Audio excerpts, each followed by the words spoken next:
भिवंडी तालुक्यातील श्रमजीवी संघटनेचे सरचिटणीस व लढवे नेते बाळाराम भोईर यांचा वाढदिवस मोठ्या उत्साहात व जल्लोषात साजरा करण्यात आला। यावेळी अनेक मान्यवर तसेच कार्यकर्ते मोठ्या संख्येने उपस्थित होते। यावेळी अनेक मान्यवर मोठ्या संख्येने उपस्थित राहून बाळाराम भोईर यांचा वाढदिवस केक कापून साजरा केला। गेल्या अनेक वर्षापासून श्रमजीवी संघटनेच्या माध्यमातून बाळाराम भोईर हे समाजातील गोरगरीब, श्रमिक व वंचित घटकांसाठी सातत्याने काम करत आहेत। त्यांच्या सामाजिक कार्याची दखल घेत अनेक मान्यवरांनी त्यांना शुभेच्छा देत त्यांच्या कार्याचे कौतुक केले। या वाढदिवस सोहळ्यात उपस्थित मान्यवरांनी आपले मनोगत व्यक्त करत बाळाराम भोईर यांच्या पुढील सामाजिक व घटनात्मक वाटचालीसाठी शुभेच्छा दिल्या। त्यांच्या चाहत्यांनी व कार्यकर्त्यांनीही मोठ्या जल्लोषात वाढदिवस साजरा केला। यावेळी उपस्थित मान्यवरांनी आपले मनोगत देखील व्यक्त केले। कुटुंबामध्ये आम्ही हा सगळ्यांनी वाढदिवस साजरा केलेला आहे। कुटुंबातल्या लोकांनी इथे सगळं जे जमलं होतं हे कुटुंब होतं आणि म्हणून मी या सर्वांचंच मनापासून आभार मानतो। नेहमीच आदिवासींच्या, गरिबांच्या आणि बहुजनांच्या प्रश्नासाठी अग्रेसर असतो। सरकारशी विवेक भाऊंच्या आणि विदुलता ताईंच्या प्रेरणेने लढतो आणि खरं म्हणजे जो हक्क मिळाला पाहिजे, भारतीय संविधानाने जो अधिकार दिलेला आहे गरिबाला, बहुजनांना, तो अधिकार मिळाला पाहिजे यासाठी लढतो। सर्वांच्या आजच्या मला ज्यांनी शुभेच्छा दिल्या, फोनवर दिल्या, प्रत्यक्ष येऊन दिल्या इथे शुभेच्छा, त्याचबरोबर मेलद्वारे, सोशल मीडियाद्वारे ज्यांनी शुभेच्छा दिल्या, सर्वांचा मी आभार मानतो। असं म्हणतात की पुत्र व्हावा ऐसा गुंडा, ज्याच्या हाती समाजसेवेचा झेंडा। अशा पद्धतीने या मायमाऊलींच्या पोटी जन्माला आलेले बाळाराम भाऊ आज 54वा वाढदिवस या ठिकाणी त्यांचा साजरा होतोय आणि या 54व्या वाढदिवसानिमित्त त्यांना निरोगी असं उदंड आयुष्य आणि पुढील वाटचाल शुभेच्छा देण्याकरता विविध क्षेत्रातील मान्यवरांनी या ठिकाणी उपस्थिती लावली आणि मान्यवरांनी आपल्या भावना या ठिकाणी व्यक्त केल्या की बाळाराम भाऊंचा जो प्रवास आहे आणि श्रमजीवी संघटना आहे की श्रमजीवी संघटना आणि या श्रमजीवी संघटनेचे सर्व विवेक भाऊ पंडित यांच्या पूर्णपणे मार्गदर्शनाखाली आणि सावलीत ते कार्यरत आहेत। आणि आज पाहायला गेलो तर महाराष्ट्राचे सरचिटणीस म्हणून त्यांच्यावर जबाबदारी आहे आणि ही जबाबदारी पूर्णपणे समर्थपणे ते पेलतायत, सामोरं जात आहेत आणि असं असतानाही त्यांचे पाय जमिनीवर आहेत। त्यामुळे सर्वसामान्य माणसांच्या ज्या काही वेदना आहेत, ज्या समस्या आहेत, त्या समस्या अगदी त्या तळी जाईपर्यंत त्या संबंधित प्रशासनाला ते जेरीस आणतायत आणि चांगल्या पद्धतीने त्यांचं काम चालू आहे। आज या ठिकाणी आपण पाहिलं असेल की व्यासपीठावर जेवढी मंडळी आहे त्याच्यापेक्षा 4 पट मंडळी समोर बसलेली होती, आजूबाजूला उभे होती। आज संपूर्ण परिवार या ठिकाणी आहे। या परिवारांच्या चेहऱ्यावरही आपण जर पाहिलं तर प्रसन्नता आपल्याला दिसली। म्हणजे बाळाराम भाऊंवर सर्व महाराष्ट्रातील कार्यकर्त्यांचंच नव्हे तर संपूर्ण या परिवाराचं पूर्णपणे पाठबळ, पूर्णपणे शुभेच्छा त्यांच्या पाठीशी आहे, सोबत आहेत। आणि माझ्यासारख्या एक कार्यकर्त्याला, माझ्यासारखा कार्यकर्ता जी कार्यपद्धती आहे आणि बाळाराम भाऊची जी कार्यपद्धती आहे, म्हणून ते विचार आमच्या दोघांचे जुळले आणि वर्षानुवर्षापासूनचं जे प्रेम आहे ते मित्रत्वाचं नाही तर एक भावाचं प्रेम, अशा पद्धतीने ते आमचं प्रेम आहे। त्याच्यामुळे त्यांच्याबरोबर त्यांचे भाऊ या ठिकाणी बाजूला उभे आहेत, दादाराम आहे, अनंत आहे, म्हणजे 3 भाऊ आहेत। या 3 भाऊ म्हणजे ब्रह्मा विष्णू महेश असं म्हणतायत, अशा पद्धतीची प्रतिकृती या ठिकाणी आहे। एवढं प्रेम एकमेकांचं एकमेकावर आणि त्या तिघांचं प्रेम आणि त्या तिघांच्या परिवाराचं प्रेम मला मिळते, निश्चितच मी स्वतःला भाग्यवान समजतोय।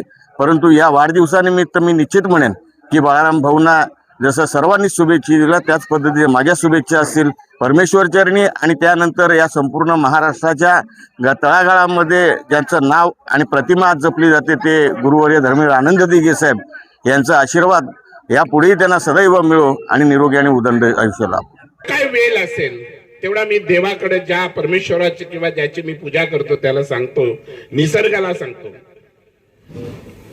की जेवढे दिवस जे भेटतील तेवढे दिवस हे गरीबातला जो गरीब आहे त्याच्या डोळ्यामध्ये अन्यायाचे, अत्याचाराचे अश्रू आहेत, ते अश्रू पुसण्याची मला शक्ती दे आणि ही शक्ती ऑटोमॅटिक तुमच्याकडून मला येते। अनेक वेळा अडथळे आले, ते अडथळे पार पाडत आपण त्यातून मार्ग काढलाय. मी जे माझ्यावर आज गाव असेल, माझा गावाच्या आजूबाजूचे पाडे असतील, ही पंचकृषी असेल, या पंचकृषीने अनेक भरभरून प्रेम केलंय. म्हणजे कधी असा कोणाला वाईट मी सल्ला दिला नाही. जे निलेश भाऊनी ऐकलं किंवा काबडे साहेबांनी सांगितलं, ते अशा स्फूर्तिदायी व्यक्तिमत्वांमुळे ही लढण्याची शक्ती येते.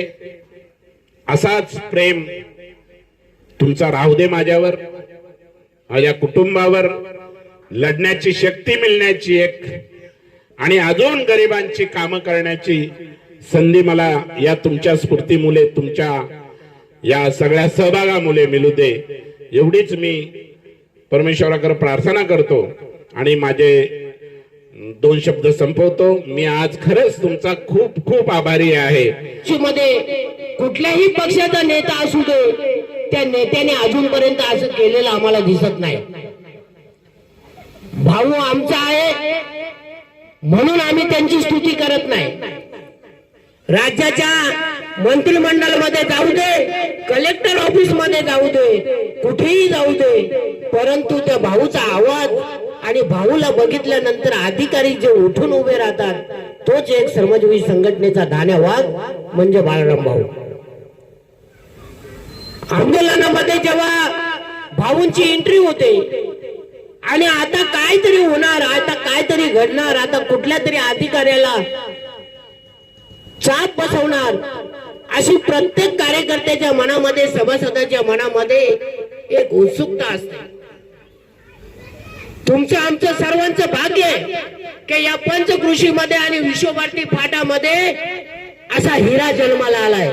आणि तो हिरा जोपर्यंत आपल्या जवळ आहे, आपल्याला त्याची किंमत कळत नाही. मी सगळ्यांना विनंती करून सांगेन कि भाऊ तुम जुआ हजारों साल के दिन है 50,000. 100 वर्ष जगा. 100 वर्षानंतर या विश्वभारती फाट्याला बाळाराम भोईर म्हणून नाव देण्याचं काम आम्ही निश्चितपणे करू. तुम्ही मरा अशी आमची इच्छा नाही. तुम्ही 100 वर्षाने 200 वर्ष जगा, पण इथे आलेल्या पंचकृषीतल्या सर्व बांधवांना, भगिनींना एक निश्चितपणे आम्ही जिवंत असलो तर निश्चितपणे सांगू की या विश्वभारती फाट्याची ओळख म्हणजे बाळाराम भोईर. 52-53 वर्षाचे जावई बापूंनी आमच्या सांगितलं, 52-53 वर्षाची मैत्री ही कायमप्रमाणे आहे, अभेद मैत्री म्हणावं लागेल.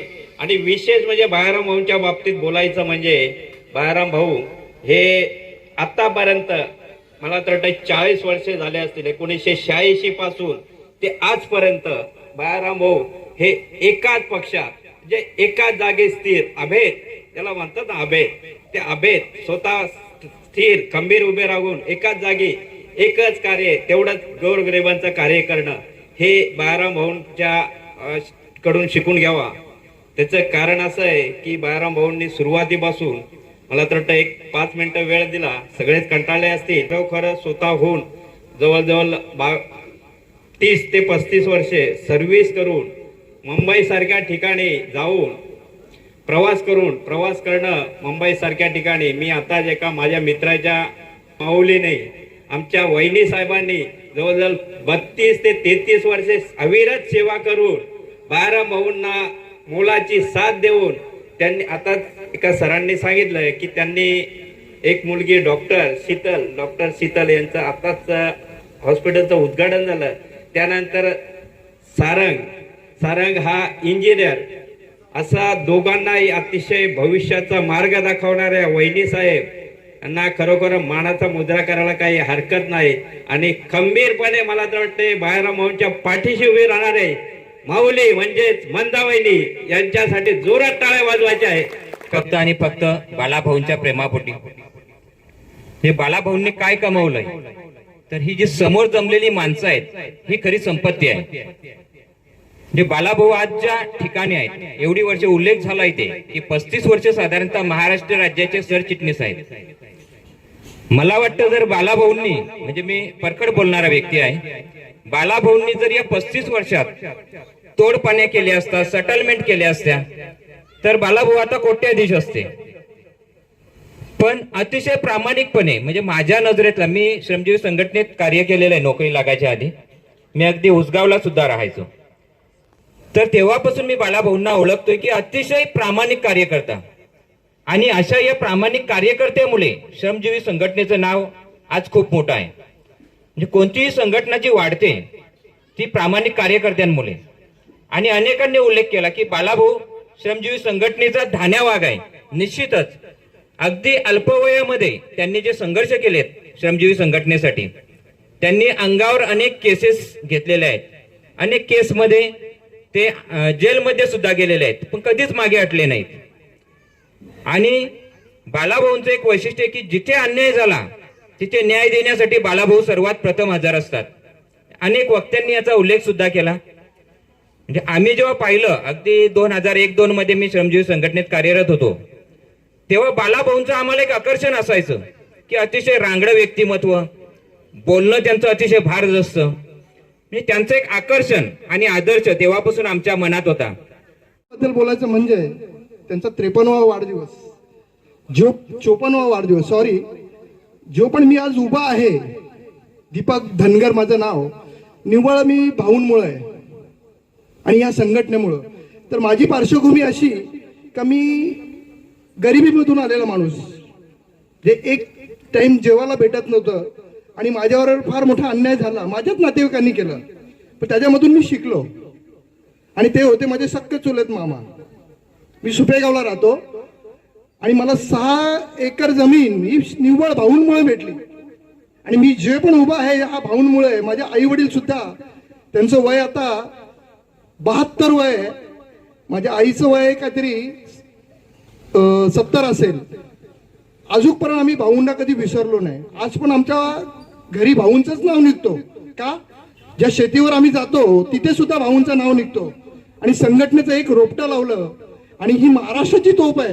भाऊ म्हणजे ठाणे जिल्ह्याची तोप नाही, त्यांच्याकडे ते पद आहे, महाराष्ट्राचं पद आहे आणि ती खरोखर महाराष्ट्राची तोप आहे. आज बालाराम भाऊंचा वाढदिवस आहे. आजच्या या वाढदिवसाच्या अभिष्ट चिंतन सोहळ्यानिमित्त आज डायसवरती काबाडी साहेब आहेत, त्यांचे बंधू आहेत, अविनाश भोईर साहेब आहेत, मॅडम आहेत, आणि सर्व आमचे श्रमजीवी संघटनेचे, तसेच सर्व विविध क्षेत्रातून आलेले प्रतिष्ठित लोक आहेत, तसेच पंचकृषीतील सर्व उपस्थित आहेत. सर्वप्रथम बालाराम भाऊंबद्दल खूप ऐकून होतो मी. तसं ते माझे नातेवाईक आहेत. नाते माझ्या वडिलांना चांगल्या प्रकारे ओळखतात, परंतु त्यांच्या समवेत बोलण्याचा किंवा काही काम करण्याचा मला योग आला नव्हता. तसं मी त्यांच्यापर्यंत पोहोचण्यासाठी माझा मित्र योगेश यशवंत भोईर हा माझा लहानपणाचा मित्र आहे. त्यांनी मला सांगितलं की बालाराम भाऊंना ओळखतो का तू? मी म्हटलं त्यांना ओळखण्याचा प्रश्न येतच नाहीत, कारण ते माझे नातेवाईक आहेत. त्यानंतर त्यांच्या समवेत माझं बोलणं झालं. एक मध्यंतरी त्यांच्या समवेत मी कामाच्या काही मीटिंग्स केल्या. खरोखर वाकचौरे कॉन्स्टेबलने त्यांच्याबद्दल जे सांगितलं ते कोणतेही खोटं किंवा अतिशयोक्ती केलेलं वाक्य नाहीये. बालाराम भाऊंचा स्वभाव, त्यांच्यामध्ये सर्वात जर चांगला गुणधर्म असेल तो प्रामाणिकपणा आहे. ते ज्या पदावरती काम करतात, महाराष्ट्र राज्याच्या सरचिटणीस पदावरती श्रमजीवी संघटनेमध्ये, खरोखर त्या पदावरती काम करत असताना त्यांना महसूल खात्यामध्ये तहसीलदार असतील, प्रांत असतील, कलेक्टर असतील, इव्हन कोणतेही अधिकारी असतील, त्यांच्या समवेत त्यांचं जे बोलणं असतं प्रत्येक म्हणजे कायदेशीर असतं. कदाचित आमच्या क्षेत्रातील ज्या वकील लोक प्रॅक्टिस करतात त्यांनाही एवढे कायदे महसूलचे माहीत नसतील तेवढे बालाराम भाऊंना माहीत आहेत. राज्याचे सरचिटणीस या पदावर सध्या विराजमान असणारे संघटनेचे कार्यकर्ते हे आपणा सर्वांना परिचित आहेत. समोर एवढा मोठा जनसमुदाय बघितल्यानंतर लक्षात येतं की मामांच्या कार्याचा जो वाटा आहे या संघटनेमध्ये निश्चितच मोठा आहे. बघा, जे महापुरुष होऊन गेले त्यांनी बहुजन समाजाला मानवतेचा जो संदेश दिलेला आहे, मानवतेच्या कल्याणासाठी जसं त्यांनी कार्य केलं त्याचप्रमाणे मामा देखील बघा, शोषित पीडित दबलेल्या समाजातील प्रत्येक घटकाला न्याय मिळवून देण्यासाठी आज कार्य करीत आहेत. निश्चितच मी शिक्षक म्हणून कार्य करत असताना मला मामांबद्दल निश्चितपणे एक आदरभाव आणि त्यांचा कार्याचा जो मोठेपणा आहे तो जेव्हा मी आठवतो तेव्हा खूप चांगलं वाटतं की बघा, माझे सासरे एवढ्या चांगल्या प्रकारे सामाजिक कार्य करत आहेत. निश्चितच अभिमानाची गोष्ट आहे. या भोईर कुटुंबामध्ये बघा, मामांच्या रूपाने एक हिरा. उपस्थित मान्यवरांनी त्यांच्याबद्दल भरपूर असं सांगितलं. त्यांनी संघटनेमध्ये जेव्हापासून प्रवेश केला ते आज तागायत त्यांनी केलेलं कार्य सर्व मान्यवरांनी चांगल्या प्रकारे इथे व्यक्त केलेलं आहे. निश्चितच या 8-10 वर्षामध्ये त्यांचा आणि माझा परिचय आहे.